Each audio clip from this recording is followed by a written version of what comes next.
안녕하세요. 신바람 톡톡 길라잡이입니다. 설마 했던 일이 정말 현실이 되려고 합니다. 정부가 연말까지 추가 전세 대책을 마련한다고 하더니 결국 주택 임대차 보호법의 끝판왕인 표준 임대료라는 폭탄을 들고 만지작거리고 있습니다. 그 발단의 배경은 홍남기 부총리가 지난 15일에 신규 계약과 계약갱신에 체결된 전세금이 너무 많이 차이가 난다고 하면서 소위 이중가격 현상에 대해서 그 보완 대책을 마련하겠다는 말에 시작이 됐는데요. 그게 앞으로 해보면 어떨까 하는 말이 아니고 이미 수립된 정책 로드맵에 따라서 국민이 뭐라 하든 순서대로 밀어붙이는 거 아니겠는가 싶습니다. 표준 임대료를 산정하고 각 지자체가 이를 고시하게 되면 집주인은 결국 시세에 맞는 임대료를 받지 못하고 정부에서 정해준 임대료를 받아야 하는데 지금까지 과중한 세금 내며 힘겹게 버텨왔던 임대가 과연 제대로 운영이 될까 싶습니다. 당장 재산세다, 종부세, 거기다가 임대소득세, 건강보험료까지 내야 했죠. 또 이사 간다고 하면 복비 내야 했고 집이라도 수리하면 그 비용은 어디서 충당하겠습니까? 정말 생각만 해도 아찔한데요. 그렇다면 우리는 이 상황에서 어떻게 대처하는 것이 현명할까요? 그래서 준비했습니다. 오늘 영상에서는 표준 임대료가 뭔지, 또 어떻게 책정하는 것인지를 먼저 알아보고 조만간 정부가 표준 임대료를 고시하게 되면 우리는 어떤 문제에 직면하게 될 것이고 그러면 우리는 어떻게 대처해야 할 것인지에 대해서 한번 알아보도록 하겠습니다.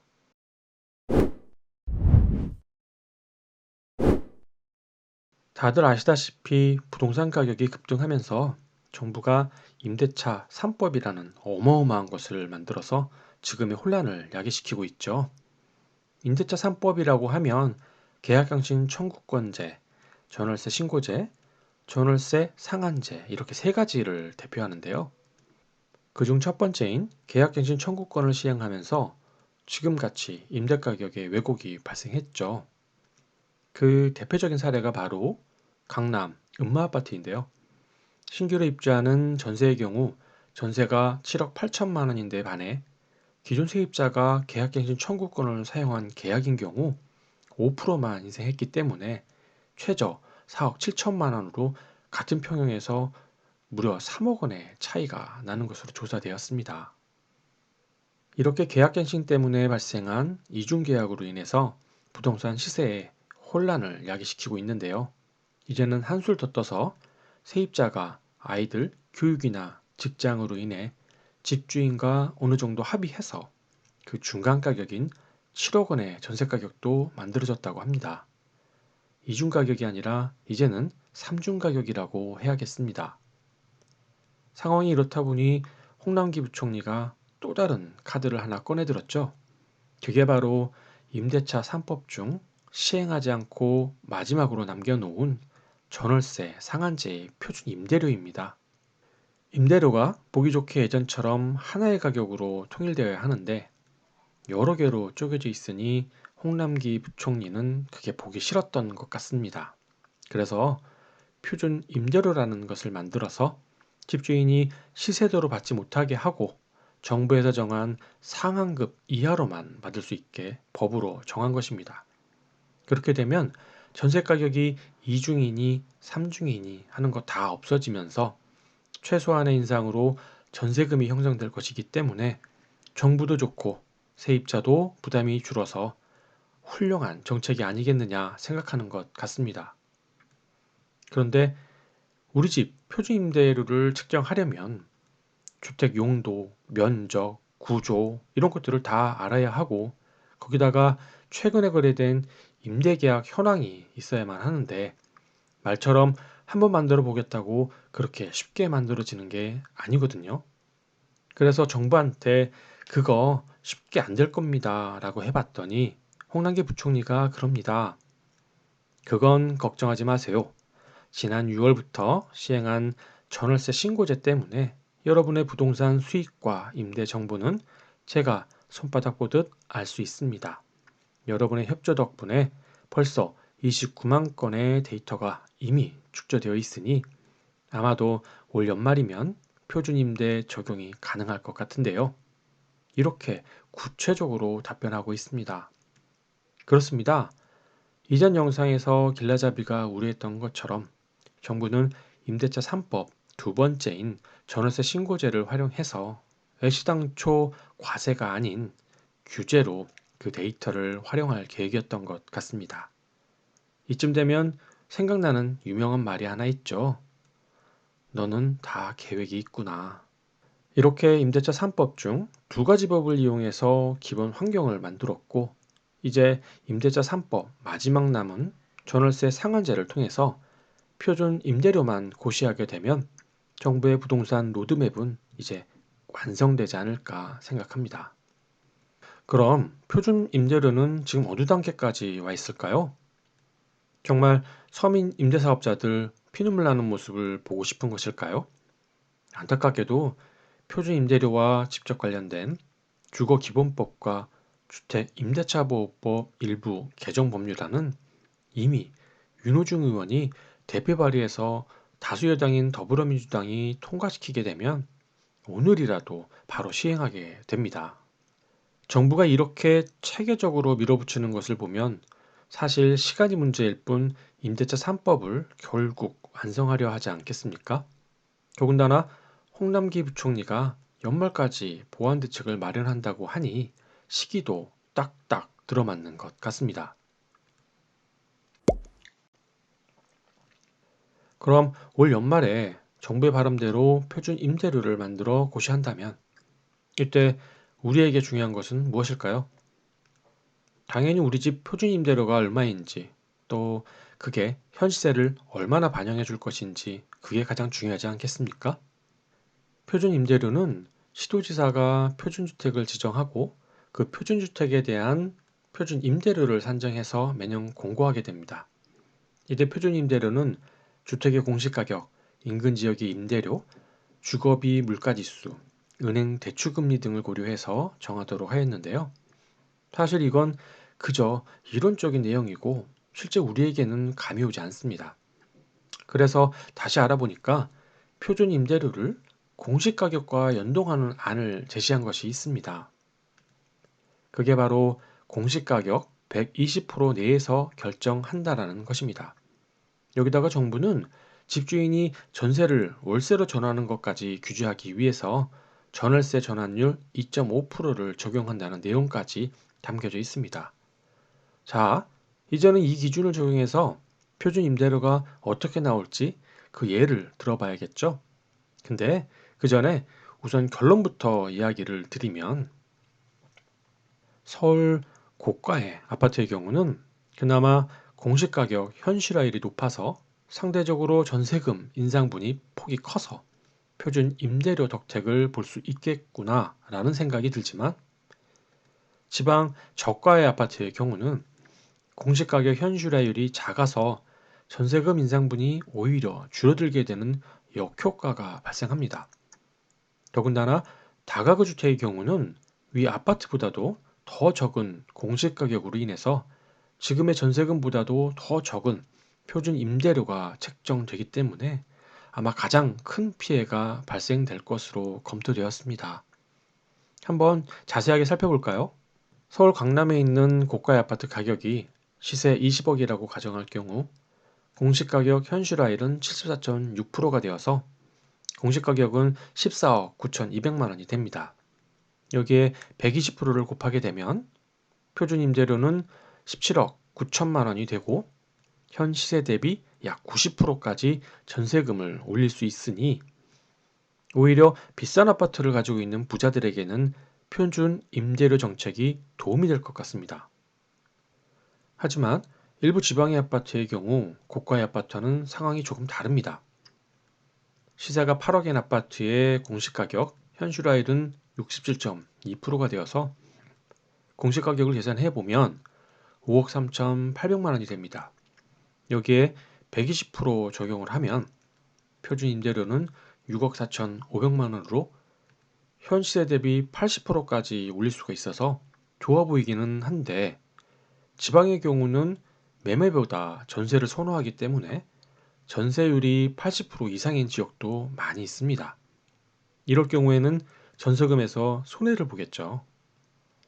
그래도 아파트의 경우는 어떻게 하든 버틸 수 있는 조건이기는 한데, 문제는 다가구 주택입니다.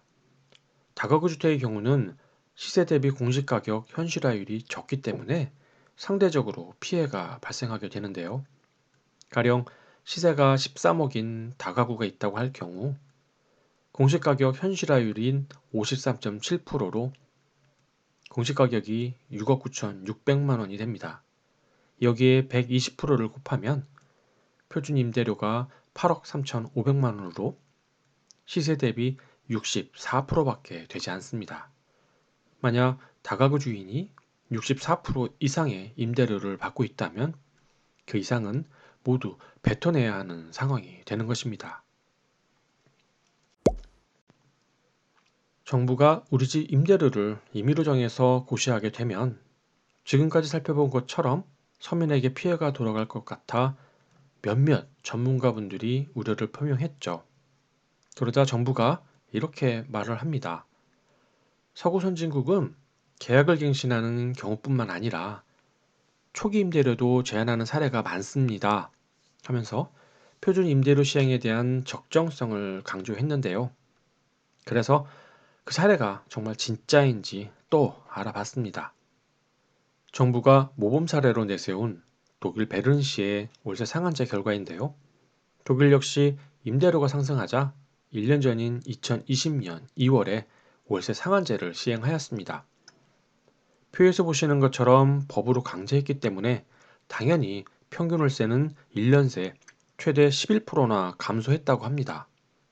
정부 말대로 독일 임대 정책은 성공한 것으로 보입니다. 하지만 수익이 없는 곳에서 누가 임대 사업을 하려고 하겠습니까? 1년 사이에 베를린은 공급이 57.5%가 줄어들면서 그곳에서 집을 구하지 못한 세입자는 그 주변에 있는 포츠담으로 거취를 옮겼고, 결과적으로 포츠담은 월세가 12%가 급등하게 되었습니다. 정부는 어떤 것을 보고 독일을 모범 사례라고 평가했는지 잘 모르겠습니다. 다른 사례로 이번엔 미국을 들어보면 뉴욕주 역시 임대료 상승을 제한하기 위해서 임대료 상한제를 적용한다고 정부는 소개하고 있는데요. 사실 그 방법이 우리나라와는 좀 다른 것 같습니다. 정부가 임대료를 제한하게 되면 그만큼 임대사업자에게는 손해가 발생되기 마련인데, 미국은 그 보상 방법으로 부동산에 대한 세금을 상대적으로 완화시켜 주어서 그만큼 손해를 보전해 주고 있습니다. 하지만 우리 정부는 그에 대한 언급은 하나도 없죠. 좀 이기적인 정책이 아닐까 생각이 드는데요. 그래서 다들 그런 말을 하나 보네요. 임대인은 대한민국의 국민이 아니다. 이렇게 해외 사례에서 본 것처럼 표준 임대료를 입법 후 고시하게 되면 생계형 임대사업자에게는 크고 작은 문제들이 발생하게 될 것이 눈에 뻔히 보이는데, 정부는 이 혼란을 어떻게 대처할지 사실 걱정입니다. 나머지는 정부의 몫이니 잘 대처해달라고 이번 영상을 마무리하려고 했는데, 그래도 우리 구독자님들은 남들보다 좀 더 객관적이고 논리적으로 이 문제를 접근해야 하지 않을까 생각해서 앞으로 표준 임대료가 고시되면 어떤 문제가 발생할지 그 예상되는 문제점들을 고민해 봤습니다. 첫 번째는 새로운 투자 방법이 생기지 않을까 하는 우려입니다. 정부가 입법 예정인 표준 임대료를 고시하게 되면 독일 사례와 같이 단기적으로 임대료는 하락할 것입니다. 하지만 정부가 어디 지역까지 제한하느냐에 따라 그 외 지역은 풍선 효과에 의해서 상대적 임대료 상승이 예상됩니다. 따라서 투자자들은 정부 발표를 잘 보시고 그 외 지역에 투자하면 최소한 단기적인 시세 차익은 볼 수 있지 않을까 생각합니다. 더군다나 해외에서 검증까지 된 정책 아니겠습니까? 아마 정부도 이 정도는 예상하고 대비할 거라 저는 믿습니다. 두 번째로는 시장 왜곡 문제입니다.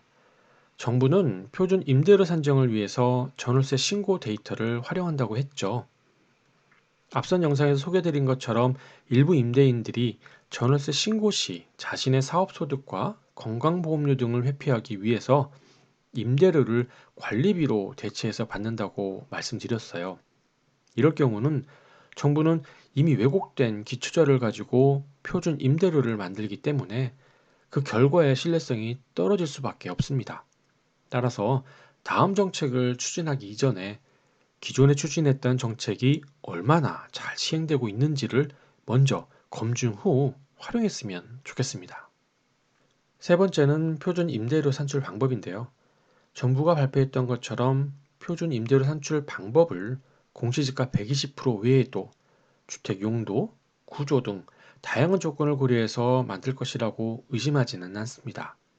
하지만 개인의 노력과 결실로 만들어낸 내부 인테리어와 눈으로 보이지 않는 학군, 학원 등 교육 인프라와 같은 것은 어떻게 획일적으로 반영할지 걱정입니다. 몇몇 지역은 교통이 편리해서 좋은 가격이 형성되었다기보다는 교육 인프라가 얼마나 좋은가가 더 영향을 주었는데 과연 정부가 이런 세세한 것까지 신경을 써줄까라는 의문은 지울 수가 없습니다. 네 번째는 과연 임대사업을 계속 유지하는 게 맞는 일일까라는 의문입니다. 설마니 표준 임대료가 시세보다 많게 책정될 것이라 생각하는 건 아니죠. 모두 예상하시는 것처럼 만족스럽지 못한 결과를 예상하실 겁니다. 이럴 경우 여러분은 어떻게 대처하시겠습니까? 당장 임대 수입은 줄었는데 재산세, 종부세 등의 세금은 해마다 오르고 있습니다. 이 정도 되면 임대를 유지하는 것보다 처분하는 게 더 현명한 선택일 수 있겠다 싶습니다. 그렇다고 매매하려고 보면 양도세 중과로 시세 차익은 모두 세금으로 뱉어낼 처지입니다. 정부가 이러지도 저러지도 못하게 만들었기 때문이죠. 그래서 임대하고 있는 주택이 그래도 사람들이 선호하는 양질의 물건이라고 생각하신다면 양도세로 모두 뺏기느니 임대료를 포기하고 차라리 자식한테 증여하려고 하는 분이 많을 겁니다. 좋은 물건이니 지금은 아쉽지만 나중을 기대할 수는 있으니까요. 하지만 비양질의 주택의 경우는 팔려고 내놓아 봤자 누가 나 대신 그 고통 속으로 들어가려 하겠습니까? 결국 매매는 되지 않고 어쩔 수 없이 유지할 수밖에 없는 구조가 될 텐데요. 과연 집주인은 손실이 지속되는 그 물건을 예전처럼 애정을 가지고 세입자를 맞이할 수 있을까요?